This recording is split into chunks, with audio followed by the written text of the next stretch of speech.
Hi friends, I'm back with some new information, a new lesson. And in today's lesson, we are going to learn about study of pictures. As I've told you, pictures are the language of your brain. So if you have to understand your language of brain, or if you want maximum use, or if you want to utilize maximum potential of your brain, you must know the language of your brain, your mind. Those are pictures.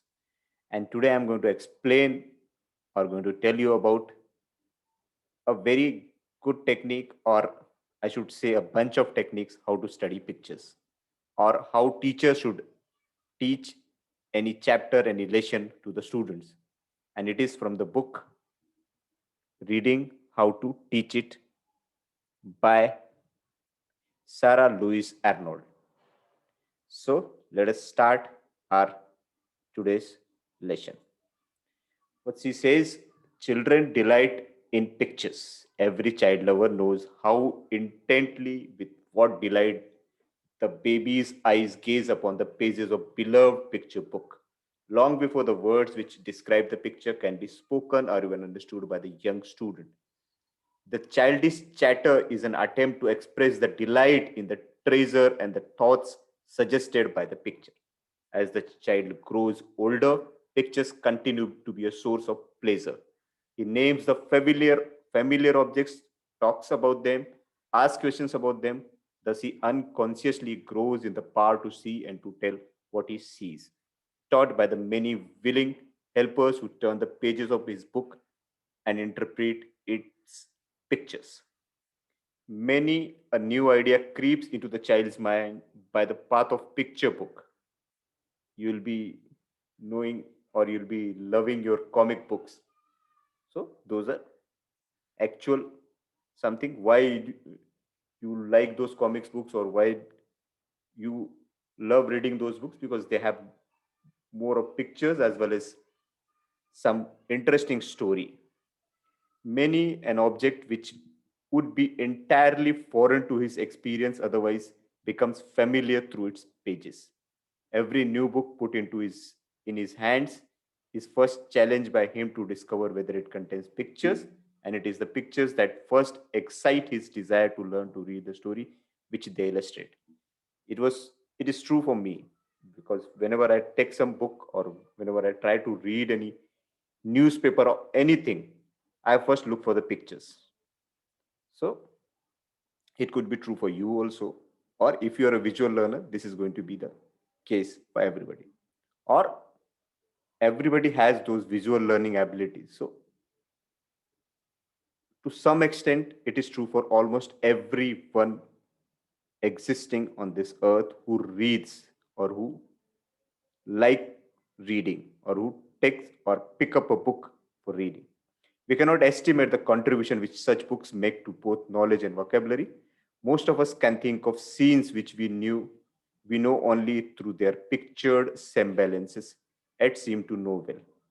We can remember our first glimpses of scenes that pictures had made familiar, how friendly, how well known they seemed, how we were used to them. Niagara, Westminster Abbey, the pyramids, the Alps are known to many of us only through pictures. Are we entirely ignorant then of their beauty or their grandeur? When our eyes first look upon them, shall we not greet them as already as a part of our possession? We have been slow in our schoolwork to follow the teaching of children's experience. Although we have always known and always recognized child's interest in pictures, we have not used them in schoolroom to the extent that they might have been used, nor in such a manner as to yield the greatest advantage. So she suggests that we all know that children learn through pictures, and if we are using it to its maximum extent, it is going to help both teacher as well as the students. And if you're not using it, student will not show interest in studying, learning any new thing. The writer remembers a class of children in whose hands were placed some new readers, beautifully illustrated with full page pictures. The new books, which had just been brought into the room, were given to the children with brief direction. Turn to page 85 and begin reading at the top of the page. There's not to reason why, there's not to make reply. Means they have been instructed that you have to read page number 85, but you shouldn't ask anything and you shouldn't reply. You just read it. The obedient fingers turned to the page indicated, and the curious eyes were allowed no moment to linger over the pages which tempted them with their fascinating pictures. Yet there was a delectable land which might have been open to them to their lasting advantage. Here the children's interest was assured and no artificial incentive needed to be presented. Another class under similar conditions had a different experience.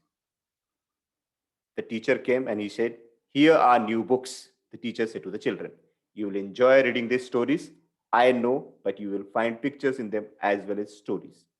Before we read, let us look at the pictures and enjoy them." The children eagerly opened the books. They found a front piece, a copy of Rosa Bonheur's Norman Sire. The children talked about the picture, compared the horse with horses that they knew, admired the noble head, the fine eyes. As they turned the pages of their books, they found other pictures of animals, the lions at home, and the coming from the fair. The comments were free, their questions ready. Nobody thought of the picture as a picture. The conversation centered about lions and horses only and expressed the children's interest in animals. So you can see the changes in two perspective or two different approach of a teacher. The teacher then explained that the picture in the book were copied from photographs of the original pictures which the artist painted. Which artist? That is Rosa Bonheur. If the children were to see the painting, they would find it colored and much larger than the copies. Looking again and with a new interest at the other pictures, the children discovered the same name written below them. Did Rosa Bonheur paint this picture too? And this? Did she paint any others? Does she paint now? These questions answered, the children asked, "Who painted the pictures of little girl tending the baby? Is this the painter's name under the picture?" "Yes, Meyer von Bremen." "On this page, you'll find another picture of this." The children found the picture of the pet canary and talked earnestly about it. "I like that picture. I wonder if this is the same little girl. What queer chairs. What a funny window. This girl has been knitting too." So, this was the conversation between the children. The teacher threw some light upon the German interior, explaining that this was a picture of a home in the country where the artist lived. Then she questioned, "What did Meyer von Bremen paint for you?" "Children," was the ready response. "And what did Rosa Bonheur paint? Animals?" It was also something children can reply. Came quite as readily. "Do the pictures tell you anything about the artist?" The children hesitated. "You remember the children's are," suggested the teacher. "You thought that Mr. Longfellow wrote about children because he loved children," volunteered a child as the teacher paused. "I should think Mayor von Bremen liked children too," observed another thoughtfully, "and Rosa Bonheur must like animals," added a third. So, a perfect conversation started between children and teacher. And it was like increasing or improving their confidence, their self esteem, and they can talk a lot in the class. And this will be a good knowledge sharing session. They turned again to the pictures and decided after some discussion that Rosa Bonheur not only loved animals but was able to make us love them better by her painting. So Rosa Bonheur made the pictures of animals better. We can understand it better through her painting. The books were closed and carefully put away till time could be given for the reading, which the children now so earnestly desired. The lesson had been a simple one. To some casual observers, it might have seemed no lesson at all, just looking at pictures. But it opened to the pupils a new line of thought and served to illuminate both pictures and text. When the children read, the pictures now made to interpret the text themselves became teachers. Okay. Though seemingly incidental, the lesson pointed towards such study of pictures as should obtained in every school. One of the greatest pleasures of life is the delight in art, the creations of mind that enjoy the beautiful and know how to make the world beautiful for others. We have learned to give to young children the poems which the world treasures. They commit this to memory. They learn to sing the hymns which the greatest of musicians have composed. In poetry, in music, we have begun to learn how to teach. But should we not teach the children to know and to love good pictures as well as good poems and good music? We must. In too many of our homes, the picture is a stranger. Such teaching as tends to interest the children in the picture gallery or the art museum opens another avenue of pleasure and profit, adds one more resource to the lives which must often be hindered and bound. By all means, let us begin it and learn how to use the wealth of material which lies at our hand. In a Boston school, the teacher has established a lone collection of pictures. What he has established? He has established a lone collection of pictures. How? The children have the privilege of keeping for a week the framed pictures which they choose to carry home. Like we take books home, here children can take the pictures, frame pictures home. They learn to enjoy the pictures and so to speak, to read them. They look with new interest at all of the pictures which come in their way, comparing them with the ones they have come to know. They visit the art museum and study the original from which their pictures are copied. Their lives are enriched by such teaching. Their minds are furnished with pleasant memories, and their love of the beautiful is set growing. So, how good it could be if we take an approach of teaching students using pictures, different kind of pictures. Here, teachers have used the arts. Then we can go for other resources also. Such study has a legitimate place in the school curriculum. Happily, it is now emphasized in some degree in the drawing. It should also appear in connection with the reading. The picture is intended to throw light upon the lesson which is illustrated. The children should be taught to read the picture as well as to read the story. Now, coming to geography. History geography is something which nobody likes to, or very few people likes to study, or who have interest in stories or history, they love to study. But then most of, in my case, I was little weak, or I should say I was not liking that subject a lot. Geography, as it is presented in good schools of the present day, well illustrates the necessity. The picture is often photographic reproduction of the mountain, the cascade, the geyser, the surf.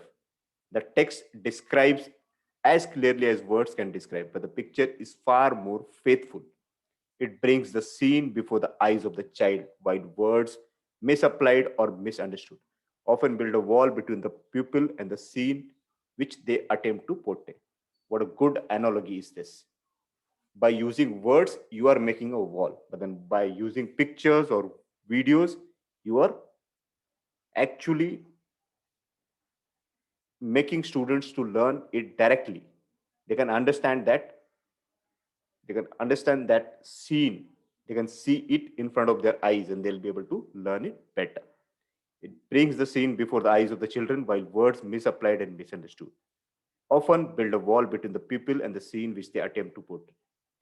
If the children learn to see all the pictures, all that the picture contains, they are helped in their study of the text. It is the part of the wisdom from the teacher's point of view to make much of this aids, even if knowledge getting is the one goal in sight. It can hardly be doubted, however, that all teachers will recognize the greater need which is satisfied by such instruction. To know and to love these things so well worth knowing and loving is quite as worthy of achievement as the mastery of equations or the demonstrations of a theorem. So, this way, she has tried to explain everything about the pictures, how pictures can be a good learning aid. If the drawing does not admit the teacher suggested the language lesson, ever hospitably inclined may be extended to include the study of the picture. Every teacher knows best what pictures she desires to present to her class, but from common experience, a few interference may be made. Certainly, the picture chosen for initial study should be one whose subject is interesting to the children. A picture which represents action or suggests a story. Such pictures are Imperial Courier, Mayor on Bremen's Little Nurse, Millet's Angelus, Lansley's saved. After the children have become interested in the picture, they will wish to learn who painted it, just as they desire to know about the poet after they have come to enjoy the poem. So, if poem or any story is not interesting for the student, when we show them the pictures or actually tell them the story behind it, or actually create a mental picture in front of them, it'll be easier for them to understand the whole story or whole poem thing. Then they are ready to look at the reprints of other works of the artist, regardless of the subject, and to ask questions about the artist and his works. So the interest deepens and the study grows, following this natural order. Fortunately, the abundance of cheap, good reprints and careful illustrations of textbooks place the means for such study within the reach of every teacher and pupil. It will not be long before the picture will take its proper place with the song and poem as a factor in elementary education. C hopes that it is going to take a very deep place, or it is going to impact the study of, it is going to impact the learning process a lot, or teachers and pupils will going to understand the importance of pictures and they're going to incorporate in their studies. Okay, so she has tried to explain uh, many facets of using pictures in learning process. So with this, I will stop here, and in next lesson I'll come up with some more